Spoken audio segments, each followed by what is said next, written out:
over the 5 years to 501c3 charities. So thank you to the players for representing around the causes that are most important to them. It was a moment that sent ripples through the world of women's basketball and beyond, a moment that no one wanted to see. Yet one that reminded fans, players, and league officials of the physical toll the game can exact even on its brightest stars. Caitlin Clark, the Indiana Fever's sensational rookie guard, had been the heartbeat of the team's offense, the face of the franchise, and, arguably, the most talked-about athlete in all of women's basketball. When the news broke that Clark had suffered a left quadriceps strain and would be out for at least 2 weeks, the silence among fans was deafening, as though the wind had been knocked out of the season itself. There had been whispers about fatigue, about the brutal schedule she'd been navigating ever since her historic collegiate run at Iowa came to a close, but no one expected this. Her injury was not just a setback for Indiana's season, it was a seismic event for the entire WNBA, an unfortunate turning point that underscored how heavily the league's visibility, ratings, and cultural momentum were resting on the shoulders of a 22-year-old phenom barely a few months into her professional career. For the Indiana Fever, the loss of Caitlin Clark was devastating on multiple levels. On the court, she was not just a playmaker, she was the team's compass. Her presence changed defensive schemes, opened up opportunities for teammates, and gave Indiana a fighting chance in every game. She made the impossible passes look routine and the deep threes feel inevitable. Clark's court vision, relentless pace, and command of the game were unlike anything the Fever had seen in years. The team had struggled mightily in previous seasons, often missing the playoffs and struggling to find a stable identity, but Clark's arrival had rewritten that narrative overnight. With her, the Fever felt like a reborn franchise. Ticket sales soared, merchandise flew off the shelves, and for the first time in what felt like forever, Indiana games became marquee events. Her absence during the May 28th loss to the Washington Mystics wasn't just noticeable, it was glaring. The offense looked disjointed. Ball movement was sluggish. Players who normally thrived off Clark's ability to create space and distribute struggled to generate opportunities on their own. The Fever, who had been on the rise, suddenly seemed adrift, and yet, the true magnitude of Caitlin Clark's absence extended far beyond the hardwood in Indiana. Across the country, in cities where fans had never before tuned into a WNBA game, her name had become synonymous with the league itself. Ratings had hit unprecedented highs. Social media engagement was off the charts, and children, girls, and boys alike were imitating her moves on playgrounds and in driveways. She wasn't just a rising basketball star. She was a cultural movement. She had brought in new viewers who previously hadn't cared for women's sports, who now proudly wore her jersey and debated her highlight reels with fervor usually reserved for NBA icons. Her story, from small-town Iowa legend to national collegiate record breaker and now WNBA sensation, had captured hearts. She was the kind of generational talent who didn't just raise her own ceiling, she lifted an entire league with her. So when she went down with the quad injury, it wasn't just a basketball narrative being interrupted, was the engine of the league's growth stalling in real time. Media outlets scrambled to adjust coverage. Networks, once reliant on the guaranteed numbers a Fever broadcast brought in, now faced the reality of declining viewership. The gravity of her absence was so profound that even veteran analysts, who had seen the league weather all kinds of storms, expressed concern not just for Indiana's trajectory, but for the league's short-term momentum. Still, what was perhaps most striking was how the fan base responded not just to her injury, but to what it represented. One might have assumed that the Fever's games would see a massive drop-off in engagement, that without Clark's dazzling passes and buzzer beaters, fans would tune out. But something surprising happened. On May 29th, a day after the injury was made public, Doug Feinberg of the Associated Press posted the ratings from the Fever's loss to the Mystics, a game Clark didn't play in. The numbers, though slightly down, were still robust. Comment, guess people are fans no matter who, struck a chord. It revealed something deeper, something more hopeful. Caitlin Clark, in her short time in the league, hadn't just amassed fans for herself, she had helped build fans for the game. By introducing millions to the WNBA, by pulling back the curtain on the talent, skill, and competitiveness that had always been there but seldom seen, she had done more than fill seats. She had changed perceptions. Fans now knew names like Alia Boston, Kelsey Mitchell, and Nolissa Smith. They knew the Fever's bench rotations and the strengths of their front court. They started paying attention to rivalries, to playoff implications, to storylines that had existed long before Clark's arrival but had never received the spotlight they deserve. And that's the beautiful irony in all of this. Caitlin Clark, by becoming the face of the league, had helped erase the notion that the league needed a single face to survive. Her charisma and gravity had pulled millions into the orbit of the WNBA, and now, even in her absence, the momentum hadn't completely collapsed. That's not to say her absence wasn't felt, of course. It was. The Fever lost games they might have otherwise won. Casual viewers may have skipped a few broadcasts, but the seeds had been planted.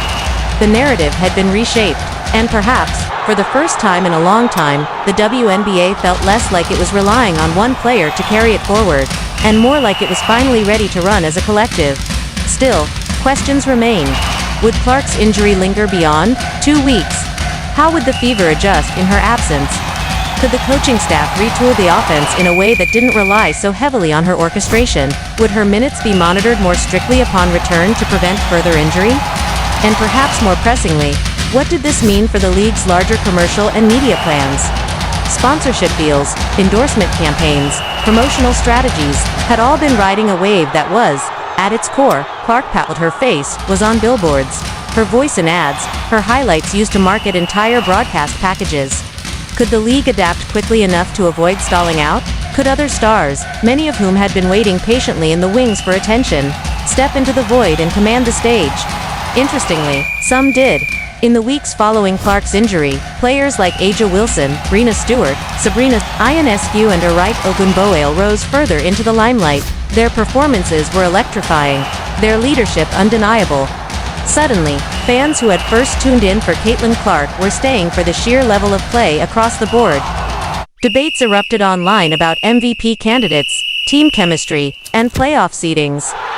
The ecosystem was growing, diversifying, strengthening. And still, beneath it all, was the enduring influence of Clark, not forgotten.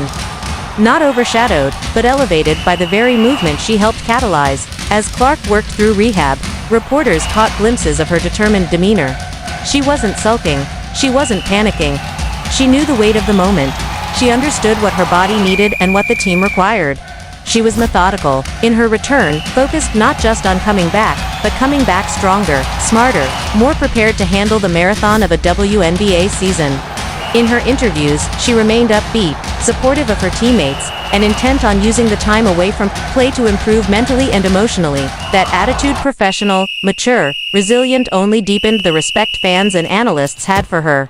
She wasn't just a star, she was a leader, and in the process, she proved once again that the story of Caitlin Clark wasn't just about points scored or games won, it was about legacy. And legacy, as everyone was starting to understand, isn't built in the spotlight alone. Sometimes, it's forged in the quiet determination to rise again after being sidelined. So as July turned to August, and whispers of her return began to grow louder, there was an electric sense of anticipation across the league. Fever fans were eager to see their point guard back on the floor. Opposing coaches were already drawing up defensive schemes. Commentators prepared for the ratings spike, and in homes across America, children began to practice her signature step-back three again. Because Caitlin Clark wasn't just coming back, she was coming back to a league she had already helped reshape, to a fan base she had helped educate, to a future she had, in many ways, already defined. And even though she had been absent for weeks, her presence had never truly left.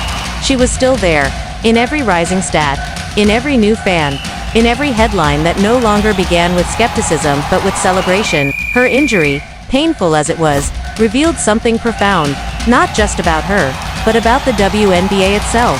That it is resilient, that it is growing, and that while Caitlin Clark may have been the spark, the fire now belongs to everyone. All up for the Sun. History goes all the way back to college. It does. Ohio State and Iowa playing against each other in college and turnover to start. The anticipation for every Indiana Fever game this season had become almost ritualistic, thousands tuning in, millions following live highlights, and networks scrambling to adjust their coverage schedules to maximize exposure for what had become must-see basketball, all due to one name, Caitlin Clark. Her impact was undeniable and sparked a true generational talent whose presence didn't just elevate a struggling Fever team but recalibrated the scale of visibility for the entire WNBA. So when she was suddenly ruled out with a left quadriceps strain, projected to be sidelined for at least 2 weeks, It wasn't just a blow to Indiana's playbook, it sent reverberations through the entire league and its surrounding ecosystem. Clark wasn't just a star in her own right. She was the gravitational center of a newly energized sports movement. Having carried Iowa to record-breaking NCAA numbers and helped push women's college basketball to new cultural heights, her transition into the WNBA came with enormous expectations, ones she was not only meeting but surpassing. And yet, with one injury, all that momentum faced its first real stress test. When the Fever took on the Washington Mystics on May 29, the excitement that typically surrounded a Caitlin Clark-led game was replaced with a nervous kind of curiosity. How would the team function without her? How would fans respond? And most crucially, would the league's newfound audience stay engaged even without its brightest star? The results, though sobering, were also deeply revealing. According to Doug Feinberg of the Associated Press, the game drew 357,000 viewers on NBA TV, making it the 10th most watched WNBA game in the history of the channel. On the surface, a celebratory stat. But context, as always, is everything. Just 9 days earlier, on May 20th, the Fever faced off against the Atlanta Dream. Clark was active in that game, and it was also broadcast on NBA TV. That contest drew 581,000 viewers. The contrast is clear. The May 29th matchup without Clark saw a 39% drop in viewership from the most recent comparable game where she was on the floor.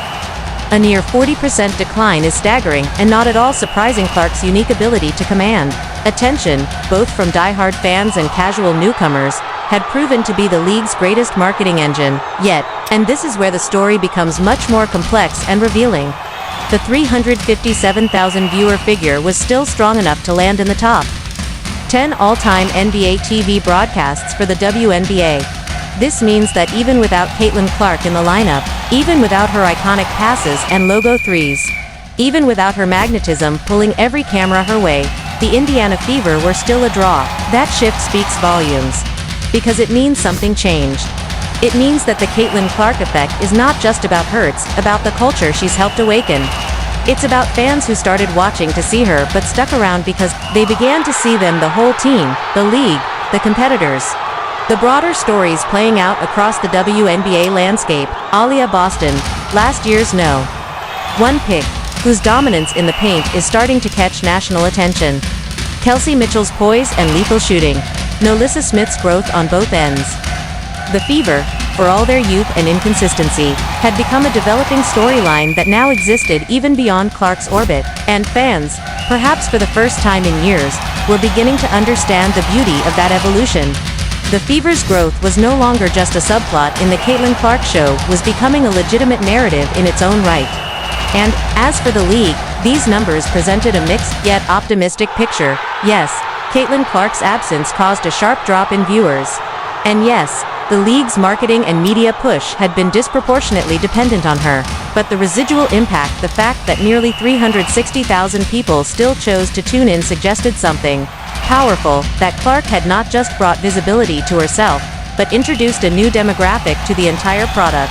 That many of these fans were now emotionally and intellectually invested not just in Clark's stardom, but in the outcome of games, in player rivalries, in franchise rebuilds and playoff implications. For decades, the WNBA has battled mainstream media neglect, unequal broadcast access, and a pervasive societal narrative that women's sports lacked entertainment value. But Caitlin Clark, by becoming a phenomenon no one could ignore, had forced a reckoning, and now, even in her absence, the ripple effects of that reckoning continued. Social media remained abuzz, with fans analyzing Fever possessions, debating rotations, and passionately defending players who, only months ago, existed in relative obscurity. And the networks, who once treated WNBA coverage as filler, were now grappling with a new reality. The women's game drew numbers, generated cultural conversation, and created sticky, loyal fan bases. The May 29th ratings proved something further, that even in diminished form, even without the golden child on the court, the league still held attention. That matters. That matters so much.